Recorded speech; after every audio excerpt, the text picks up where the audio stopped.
Hey guys, welcome back. Today I'm going to show the question paper of HDSC Space Center 2018 previous year का question. तो already 1 से लेकर 30 तक question already upload कर चुका हूँ। जो लोगों ने अभी तक देखा नहीं जाके देख सकते हैं, लिंक डिस्क्रिप्शन बॉक्स में है। अभी जो अपलोड करने के जा रहा हूँ 31 से लेकर 40 तक question. This is the part 4, very important question, this is the important video. तो आप लोग अगर इस वीडियो मिस कर दिया तो बहुत प्रॉब्लम हो जाएगा। बहुत सारी डेटा बेस्ड क्वेश्चन अपलोड करने के जा रहा हूँ। मेरा नाम शुभम, आप देख रहे हैं technical for you high channel. ज़्यादा टाइम वेस्ट नहीं करके आपको सीधे लेके जाते क्वेश्चन के ऊपर।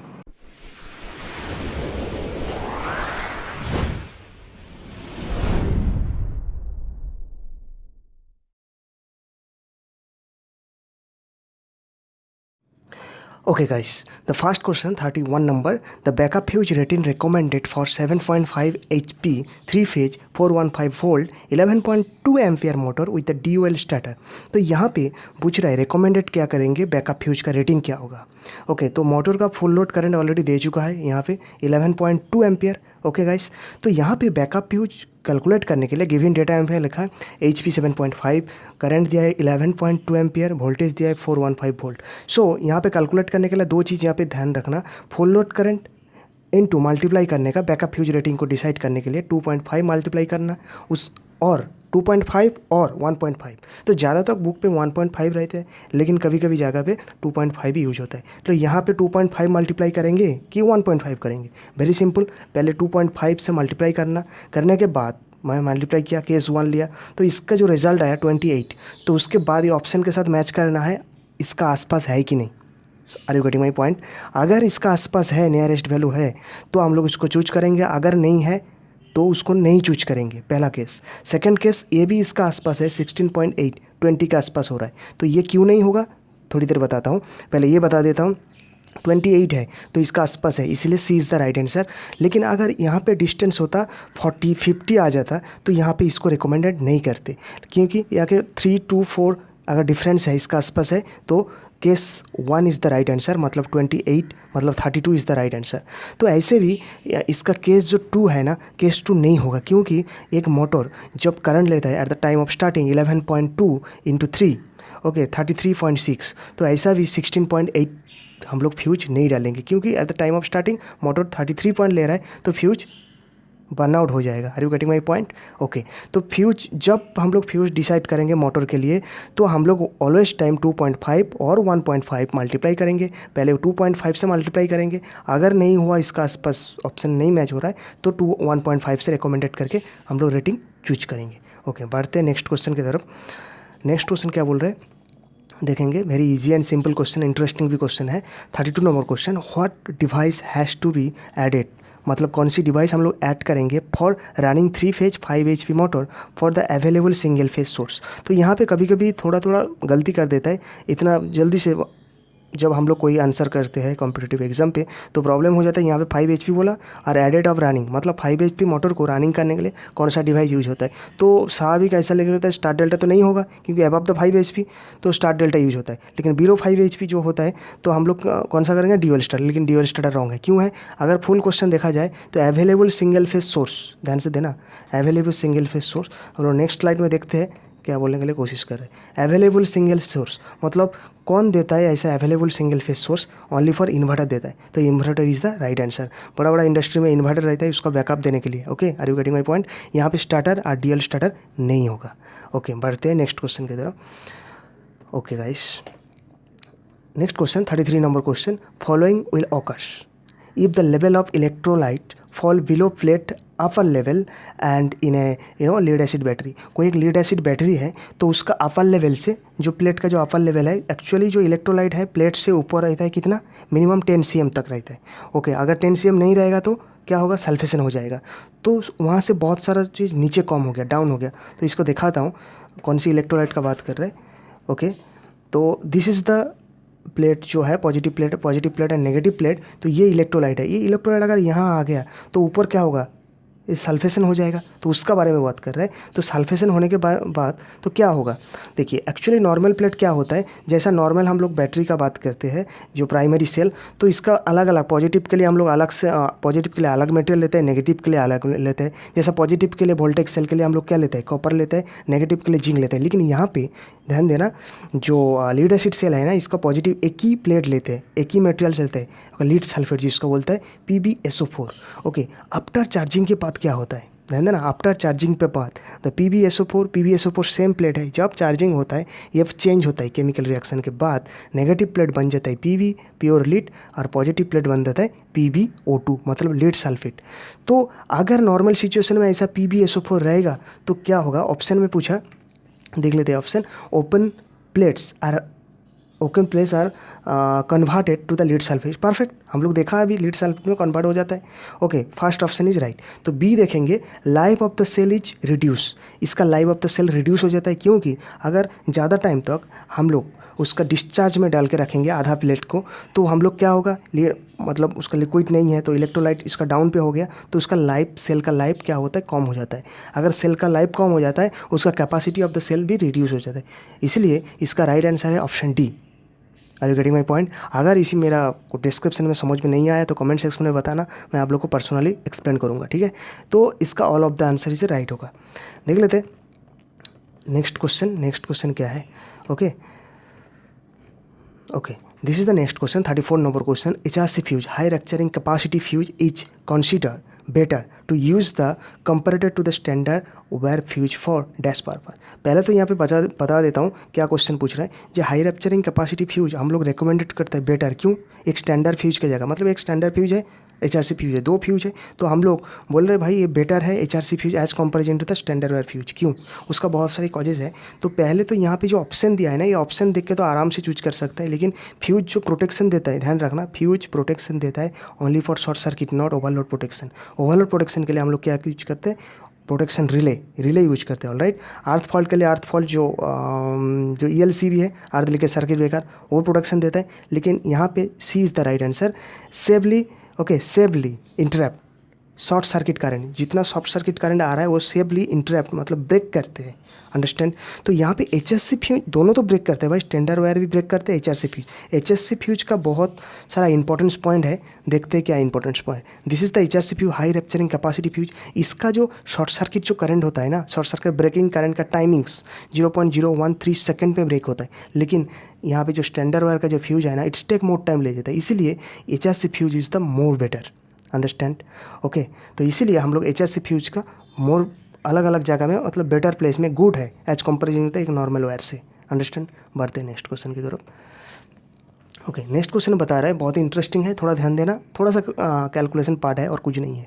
ओके, तो यहाँ पे फर्स्ट क्वेश्चन पढ़ लेता हूँ, उसके बाद ऑप्शन बताता हूँ। क्वेश्चन बोला है, what is the approximately capacitor in kVAR, kilo volt ampere hour to edit, मतलब कितना अप्रॉक्सीमेटली कैपेसिटर kVAR हम लोग ऐड करेंगे, कौन सी मोटर, जो मोटर का रेटिंग बताया 3.7 किलोवाट /5 HP 1440 RPM। ओके, एग्रीकल्चर एक pump motor for the power factor improvement near the कितना करना चाहिए, 0.95 लैगिंग है, इसको 0.95 लीड करना है। यस, तो हम लोग एक्चुअली जितना भी मोटर होता है ना, तो मोटर में एक्चुअली केस क्या होता है, लैगिंग नेचर होता है। वो लैगिंग नेचर को लीडिंग करने के लिए हम लोग कैपेसिटर यूज करेंगे, कितना तक 0.95। वो कितना kVAR का हम लोग रेटिंग लेंगे, एक kVAR हम लोग को कैलकुलेट करना। इसका तो आंसर पहले बता देता हूँ, T kVAR। ओके, तो इसका कैसे हुआ कैलकुलेशन में देख लेते हैं।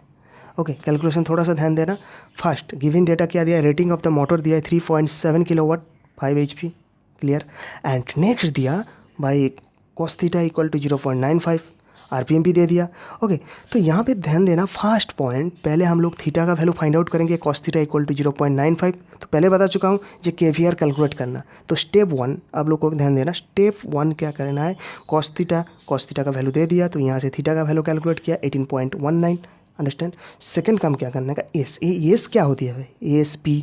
तो this is the standard alphabet word जो ट्रिगोनोमेट्रिक पे फॉर्म पे लिखते हैं, जो इसका पावर फॉर्म एक्चुअली जो AC सर्किट में हम लोग पावर को डिनोट करते हैं, अपरेंट पावर को S दे के डिनोट करते हैं, ट्रू पावर को P दे के डिनोट करते हैं, एंड रिएक्टिव पावर को Q दे के डिनोट करते हैं। This is the S, apparent power.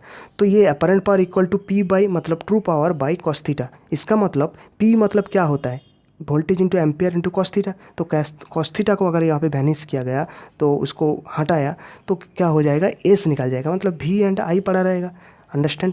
तो मैंने ये दिस स्टेप मैंने लिखा नहीं, तो इसलिए आप लोग याद कर सकते हैं, डायरेक्ट लिख दिया। तो इसलिए पी किलोवाट यहाँ पे दे दिया, किलोवाट की जगह कॉस थीटा हम लोग डिवाइड किया, डिवाइड करने के बाद एस का वैल्यू डायरेक्टली आ गया 3.89 kV। Are you getting my point?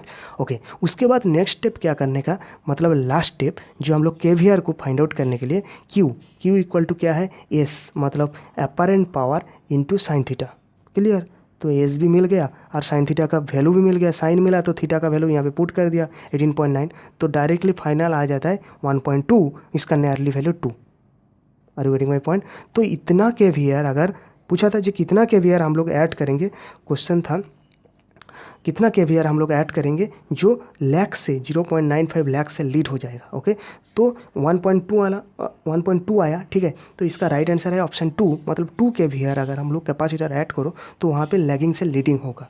Okay, inductive nature से कैपेसिटिव नेचर में बन जाएगा। अंडरस्टैंड।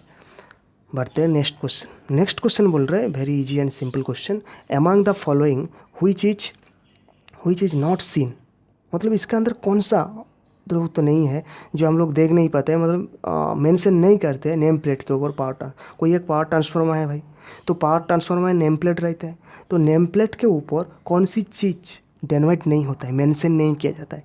तो यहाँ पे सारी चीज़ और वेक्टर ग्रुप ये भी रहते हैं, मैं दिखाऊंगा प्रैक्टिकली, मतलब प्रैक्टिकल नहीं है, जो इमेज इसको अल्टेगा इमेज, तो वो इमेज को शो करूँगा, ठीक है।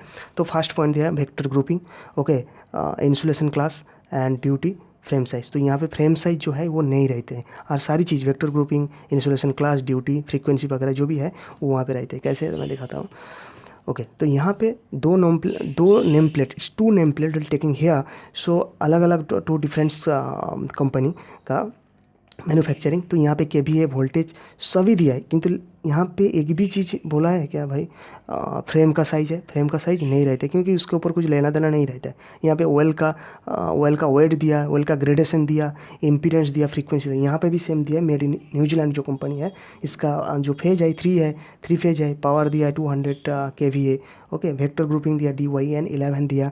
ओके, तो ये सारी चीज़ यहाँ पे सब इम्प्लीमेंट किया, बट एक चीज़ नहीं दिया जो फ्रेम साइज। ओके, बढ़ते हैं नेक्स्ट क्वेश्चन की तरफ। क्वेश्चन समझ में आ रहा है लगता है। ओके, ये जो क्वेश्चन है ये डेटाबेस क्वेश्चन है, वेरी इजी।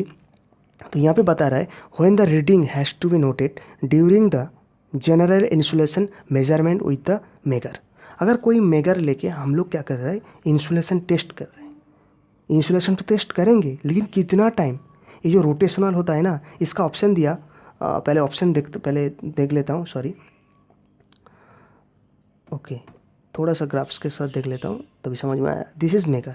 ओके, तो मेगर का ही हैंडल है, हम लोग रोटेट करते हैं कितना स्पीड, ये भी एक क्वेश्चन आ जाता है 160 RPM, लेकिन 160 RPM में तो रोटेट कर रहा है, ये दोनों को कनेक्ट किया, मतलब यहाँ पे कनेक्ट किया, कितना टाइम हम लोग रोटेट करेंगे, और उसके बाद ये मीटर शो कराएगा मिनिमम 16 सेकेंड। अंडरस्टैंड। उसका ज़्यादा भी ज़्यादा नहीं है, मोर टाइम्स ज़्यादा भी नहीं है, और उसका लेस भी नहीं है, इसलिए ऑप्शन दिया था जे 1 मिनट मतलब 60 सेकेंड। तो यहाँ पे you simple connect the megger instrument, okay, instrument across the insulation to be tested, understand, and sorry operate its for a short कर रहा हूँ, the specific time period of 60 second is usually recommended करना, minimum 60 second. तो ऑप्शन यहाँ पे दिया था जब भाई 1 मिनट है, तो दिस इज 60 सेकेंड मतलब 1 मिनट है, 50 सेकेंड भी नहीं करेंगे, एट 1 सेकेंड 10 मिनट्स, तो 10 मिनट्स भी ज़्यादा भी नहीं करना है। तो इसका एक परफेक्ट जो डेटाबेस क्वेश्चन है, मतलब जो अप्रोप्रिएट स्टैंडर्ड वैल्यू है, मिनिमम 1 मिनट उसको रखना चाहिए। ओके, बढ़ते हैं नेक्स्ट क्वेश्चन के ऊपर। ओके, नेक्स्ट क्वेश्चन क्या है देख लेते हैं। 38 नंबर क्वेश्चन बोले the primary winding of a 230/6 volt 50 hertz transformer है, is energised from 110 volt 50 hertz supply पे same. Okay, the secondary output voltage क्या होगा। तो यहाँ पे सिंपल मैथमेटिक्स यूज किया, कुछ नहीं है, टर्न का रेशियो भी नहीं किया, कुछ वोल्टेज का रेशियो भी नहीं लिखा है, ज़्यादा मेंशन नहीं किया। तो अगर क्वेश्चन ध्यान से सुनना, 230 वोल्ट पे 6 वोल्टेज डेनोट होता है, तो 110 में कितना होगा, नॉर्मल मैथमेटिक्स अप्लाई करने का, 230 में 6 होता है, 1 पे कितना होगा, 6/230, इंटू 110 पे कितना होगा 2.86, this is the right answer. अगर यहाँ पे मेंशन कर देता तो हम लोग voltage, primary voltage, secondary voltage output करने के लिए बोलता तो टर्न दे देता प्राइमरी टर्न सेकेंडरी टर्न, तो हम लोग रेशियो अप्लाई करते कि यहाँ पे जो क्वेश्चन बताया कुछ प्रॉपर तरीके से नहीं बता रहा है। तो यहाँ पे बोला था primary winding of A 230 volt denote होता है, बोले 110 पे कितना होगा, ऑब्वियसली कम होगा, ज़्यादा तो नहीं होगा ना, 230 में 6 वोल्ट हो रहा है, तो 110 में कितना होगा, नॉर्मल मैथमेटिक्स फार्मूला अप्लाई करके हम लोग फाइंड किया। Okay, this is the right answer. बढ़ते हैं नेक्स्ट क्वेश्चन के ऊपर, क्वेश्चन नंबर 39। ओके, ये ध्यान देना, बहुत ही इंटरेस्टिंग क्वेश्चन है, और इसके साथ और 2-4 जो डेटा बताऊंगा ना, वो डेटा डायरेक्टली नोट बुक पे नोट करके रखना, क्योंकि बहुत ही इंपॉर्टेंट है, अलग अलग एग्जाम पे आ भी जाता है। ओके, तो क्वेश्चन पहले पढ़ लेता हूँ। क्वेश्चन क्या बता रहा है, व्हाट इज़ द इंस्टेंटिनियस, मतलब तात्कालिक, initially, okay, tripping current of B characteristic MCB miniature circuit breaker and with IN, मतलब टाइम्स कितना टाइम्स रेटेड ऑफ करंट ज़्यादा है। तो यहाँ पे ये बोल रहा भाई बी करेक्टरिस्टिक्स ट्रिपिंग, ये मामला क्या है भाई, वेरी सिंपल, कुछ नहीं है। तो इसका जो MCB का जो कैटेगरी रहता है ना, हम लोग कभी कभी MCB जो मार्केट से लेते हैं, कभी देखा हम लोग का C32, और कभी D तो देखा नहीं जाता था, क्योंकि जो डोमेस्टिक पर्पस में D यूज नहीं होता है। अगर आप लोग इंडस्ट्री में काम किया तो पता चलेगा D, B और C। नॉर्मली बेसिकली हम लोग 3 कैटेगरी का MCB यूज करते हैं, B, C, D, और भी ज़्यादा है K एंड Z, वो भी बताऊंगा। लेकिन ये B क्या है भाई, C, D अलग तो नेम ले सकता है, लेकिन नहीं, ये स्टैंडर्ड नेमिंग है। और ये B कैटेगरी क्या है, ये होचे ट्रिपिंग कार्ब है। ये ट्रिपिंग कार्ब के ऊपर डेनोट करके, एक्चुअली लोड के ऊपर डेनोट करके ट्रिपिंग कार्ब डिसाइड होता है। क्यों, आगे जाके मैं स्लाइड में बताता हूँ एक्चुअली क्या हो रहा है। Okay, this is the carb of जो ग्राफ्स है BCD। यहाँ पे ध्यान देना, जो ये ट्रिपिंग कार्ब का जो टाइमिंग्स है ना, ये जो 5 पॉइंट मैंने लिखा है, बहुत ही इंपॉर्टेंट पॉइंट। अगर ग्राफ समझ में नहीं आ रहा है, एक्सप्लेन तो करूँगा 100%, लेकिन समझ में नहीं आ रहा है, ये 5 पॉइंट और ये जो एप्लीकेशन है, ये दिमाग में घुसा देने का, स्टोर कर देने का, क्योंकि बहुत सारा क्वेश्चन यहाँ पे आ जाता है। तो B क्लास को जो रेटिंग है MCB B32 किंवा B16, तो इसका करंट कितना टाइम, वो 10 सेकेंड के अंदर कितना फ्लो हो सकता है, 3.5 टाइम्स अगर फ्लो हुआ, वो ट्रिपिंग नहीं होगा। क्या बोला, B जो कैटेगरी का MCB है 3 to 5 टाइम्स, 3 से 5 गुना करंट ज़्यादा फ्लो हो गया, कितना सेकंड, 10 सेकंड के अंदर, ये देख पा रहे हैं 10 सेकंड के अंदर, तब ये ट्रिप नहीं होगा। तो MCB सोचेगा यार ठीक है, ये तो कुछ फॉल्ट करंट नहीं है। अगर इसका ज़्यादा हो गया, 5 to 10 टाइम्स हो गया B क्लास के अंदर, तो ये ट्रिप हो जाएगा। अगर C क्लास की बात करूँ, 5 to 10 टाइम्स, 5 से 10 गुना अगर हो गया तो ट्रिप नहीं होगा। D के बात करूँ 10 से 20 गुना हो गया तो ये नहीं होगा। तो क्लास K का भी ऐसा है। ये जो K है ना, बेसिकली पहले टाइम में यूज होता था, कि क्लास K का 8 to 12 टाइम्स, और Z जो होता है वो सेंसिटिव सर्किट में यूज होता है, जो इलेक्ट्रॉनिक सर्किट पे। लेकिन ये बेसिकली इंडस्ट्री में और डोमेस्टिक पर्पस में BCD ये यूज होता है। ये यूज क्या होता है बता देता हूँ, छोटा सा एक एग्जांपल लेके। अगर हम लोग को एक मोटर चलाना है, बड़ा इंडक्शन मोटर, तो ये इंडक्शन मोटर की जगह हम लोग क्या किया, B टाइप का कैटेगरी कर लिया। तो B टाइप का कैटेगरी चूज करने की वजह से प्रॉब्लम क्या होगा, करंट तो मैंने चूज किया, लोड करंट जो उसका 100 एम्पियर का है कि 16 एम्पियर का है, लेकिन ये MCB ना बार बार ट्रिप हो रहा है। क्यों ट्रिप हो रहा है, कि जल भी ना है, कुछ भी नहीं हो रहा है, ट्रिप हो रहा है। इसका मतलब ये जो हम लोग मोटर जो चूज किया ना, ये कार्ब D है, ये D कार्ब बार बार क्या होता है, सेंस कर रहा है। तो वहाँ से जो करंट जो मोटर होता है ना, मोटर का करंट सबसे ज़्यादा होता है eight the time of starting, तो 5 to 7 टाइम ज़्यादा करंट जो फ्लो हो जाता है। ये जो B कैटेगरी का MCB क्या होता है, वो सोचता है भाई ये this is the short circuit current, तो उसको तो पता नहीं है उसका अंदर कितना करंट जाना चाहिए, 3 to 5 टाइम्स एक्स्ट्रा होना चाहिए। अगर वहाँ से अगर 10 to 20 टाइम्स करंट चला गया तो वो सोचेगा भाई ये शॉर्ट सर्किट करंट है, इसलिए बार बार ट्रिप हो जाता है। इसीलिए हम लोग ऐसा सिचुएशन में प्रॉब्लम को फाइंड आउट करने के लिए, इसी सिचुएशन प्रॉब्लम फेस करने के लिए उसको अलग अलग कर्व बनाया गया, BCD। ओके, तो B बेसिकली हम लोग यूज करते हैं रेजिस्टिव लोड के लिए। अगर घर पे कोई हीटर चला रहा हूँ, small lighting load by incandescent lamp, उसके लिए हम लोग B कैटेगरी यूज करेंगे according to load ampere. Okay, and C हम लोग यूज करें small inductive load, okay, small motor, okay, capacitive circuit व रेजिस्टिव लोड के लिए हम लोग यूज कर सकते हैं। D जो होता है लार्ज इंडक्टिव लोड, मतलब बिग मोटर, उसका HP भी ज़्यादा रहेगा। और D कैटेगरी भी यूज करते हैं, सोडियम वेपर लैम्प पे भी यूज करते हैं। K जो यूज होता है लार्ज इंडक्टिव लोड, वो पहले टाइम में यूज होता था, अभी यूज नहीं होता है। Basically BCD is the very very important, यहाँ पे यूज होता है। और Z हाईली सेंसिटिव सर्किट में, सच एज सेमीकंडक्टर डिवाइस पे यूज होता है, इलेक्ट्रॉनिक सर्किट पे। तो ये चीज़ थोड़ा सा ध्यान रखना, ये नोट चाहे तो इसको नोट करवा सकते हो, कर लीजिए। लेकिन क्योंकि क्वेश्चन बहुत बार आ चुका है ये क्वेश्चन, तो ये ग्राफ का अगर समझ में नहीं आ रहा है, ये 3 चीज़, ये 5 है, और ये तो यूज कहाँ पे होता है ये थोड़ा सा नोट कर सकती हो। ओके, बढ़ेंगे नेक्स्ट क्वेश्चन के ऊपर। Next last question 40 number question, in a star connected 3 phase resistive load, ध्यान देना, star connection 3 phase resistive load, the phase current दे दिया, मतलब स्टार कनेक्शन में रेजिस्टिव लोड कनेक्टेड है, उसका फेज करंट दे दिया 20 ampere. Okay, if the same resistance are connected in delta the 3 phase same voltage apply, तो उसका फेज करंट कितना हुआ। क्वेश्चन और एक बार बताता हूँ, स्टार कनेक्शन में रजिस्टर कनेक्टर रेजिस्टिव लोड है, वहाँ उसका फेज करंट दे दिया, बोला सेम रेजिस्टेंस है, अगर डेल्टा में कनेक्ट करूँ तो उसका फेज करंट कितना होगा। लेकिन यहाँ पे कुछ वोल्टेज भी नहीं दिया, रेजिस्टर नहीं दिया। अगर वोल्टेज रेजिस्टर देता तो हम लोग नॉर्मल फार्मूला अप्लाई करता, उसको की पॉइंट क्या है देखते हैं। ओके, तो इसका जो नॉर्मल फार्मूला है हम लोग यही पता है, की पॉइंट है जो स्टार का डेल्टा का जो फार्मूला होता है ना, VL=√3 phase voltage, line current equal I phase same होता है, डेल्टा की तरह सेम होता है, डेल्टा की तरह क्या सेम होता है, वोल्टेज सेम होता है, VL=V phase, line current IL=√3 I phase. लेकिन यहाँ पे तो कुछ भी नहीं दिया, हम लोग कैसे पुट करेंगे। लेकिन ये शॉर्टकट फार्मूला जो है, जो मतलब ये ट्रिक्स है, अगर कोई डेल्टा कनेक्शन में उसका रेजिस्टेंस कुछ मेंशन नहीं किया, लेकिन बता रहा है 20 एम्पियर, तो स्टार में सेम रेजिस्टर है, कितना होगा, उसका 3 गुना ज़्यादा होगा। तो इसीलिए मैंने लिखा I delta, okay, IL delta = 3 times, 3 गुना IL स्टार, मतलब IL लिखा फेज, तो फेज दे दिया, IL I phase, star connection में सेम है, इसलिए मैंने आई फेज की जगह IL लिखा। तो इसके साथ मल्टीप्लाई किया, आ गया IL डेल्टा का 60 एम्पियर।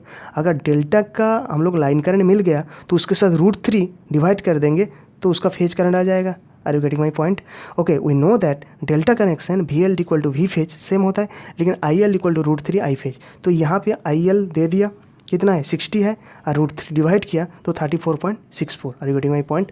ओके, और एक बार बताता हूँ, कोई भी चीज़ स्टार कनेक्शन में करंट दे दिया, ओनली फॉर करंट दिया, उसका रेजिस्टेंस सेम है, मतलब मेंशन नहीं कर रहा है कुछ कितना रेजिस्टेंस है, उसका वोल्टेज भी नहीं दिया, तो पूछ लिया कि सेम रेजिस्टेंस सेम वोल्टेज है, अगर डेल्टा में कितना होगा, तो इसके लिए फार्मूला, शॉर्टकट फार्मूला है 3 गुना ज़्यादा कर तो 3 टाइम्स। ऐसा भी पावर के जो पावर का जो की पॉइंट है, 2 की पॉइंट मैंने दिया, आगे जाके भी एक मैथमेटिकल प्रॉब्लम लिया तो वहाँ पे एक्सप्लेन करूँगा। तो यहाँ पे बताया जो भाई पावर यहाँ पे है, ये देखिए जो पावर यहाँ पे है, तो P डेल्टा मतलब P डेल्टा 3, तो यहाँ पे स्टार का पावर दे दिया 100, फॉर एग्जांपल 100 दिया, तो बोल रहा है भाई डेल्टा का पावर और भी कुछ नहीं है, यहाँ पे कुछ नहीं दिया, तो यहाँ पे जो वोल्टेज है, करंट है, कुछ नहीं दिया। तो अगर वो देता हम लोग नॉर्मल फार्मूला अप्लाई करके कैलकुलेट करता, लेकिन वहाँ पे डायरेक्टली मल्टीप्लाई कर दो 3 तो आ जाएगा पावर। रजिस्टर के भी सेम है, अगर रजिस्टर दे दिया, स्टार का रजिस्टर दिया, डेल्टा का रजिस्टर फाइंड आउट करने के लिए बोला, 3 मल्टीप्लाई कर दो तो आ जाएगा। तो इसलिए नॉर्मल हम लोग मल्टीप्लाई किया, मल्टीप्लाई करने के बाद आंसर आ गया, क्या आया 34.64। Are you getting my point. Okay, अभी बढ़ते हैं, जिसके बारे में बताया था ये जो की पॉइंट है ना, तो ये पॉइंट अगर मैंने यहाँ पे मेंशन किया तो हम लोग को क्लियर हो जाएगा। मैं इसके बारे में बात किया था, देखो यहाँ पे ध्यान देना, ये स्टार कनेक्शन है, ओके, ये डेल्टा कनेक्शन है। पूछ लिया भाई ये रेजिस्टेंस कितना है, हम लोग को पता नहीं है, वोल्टेज भी पता नहीं है, लेकिन ये जो स्टार कनेक्शन का जो वाटेज है ना, गिवन डेटा 100 वाट दे दिया। तो यहाँ पे बताया question, if the resistance is the same per phase, resistor same is given in a star connection network through the same source, voltage same है, एंड द पावर क्या है 100 watt, okay, and to the find out the delta power. मतलब यहाँ पे question पूछा जो अगर इस नेटवर्क पे टोटल पावर कंजप्शन हो रहा है 100 वाट, तो यहाँ पे डेल्टा का पावर कितना है, सेम रजिस्टर रहेगा, सेम वोल्टेज रहेगा, कितना होगा। वेरी सिंपल, यहाँ पे कुछ जब ऑप्शन नहीं देता है तभी इसके साथ 3 मल्टीप्लाई कर दो, स्टार पावर के साथ आ जाता है डेल्टा पावर। एक बहुत जगह में आ जाता है, जैसा बैलेंस सर्किट में स्टार डेल्टा कन्वर्सेशन में इसी फॉर्मूला हम लोग अप्लाई करते हैं। अगर यहाँ पे ऑप्शन भी दे देता ना, तो रजिस्टर दे दिया, आर दे दिया, तो वोल्टेज भी दे दिया, तो हम लोग नॉर्मल फार्मूला अप्लाई करके फाइंड आउट करने के लिए इट्स टेक मोर टाइम। इसीलिए अगर ये फार्मूला हम लोग अप्लाई कर देते तो जल्दी से जल्दी हम लोग फाइंड हो जाता। तो इसीलिए जो शॉर्टकट ट्रिक्स है, उसका शॉर्टकट प्रोसेस है, वो सीख के भी रखना ज़रूरत होता है, क्योंकि कॉम्पिटिटिव एग्जाम के लिए टाइम सेविंग हो जाता है। आज उतना ही था, 40 क्वेश्चन। आगे नेक्स्ट वीडियो पे हम लोग 40 से 50 क्वेश्चन डिस्कस करेंगे। तब तक के लिए बाय।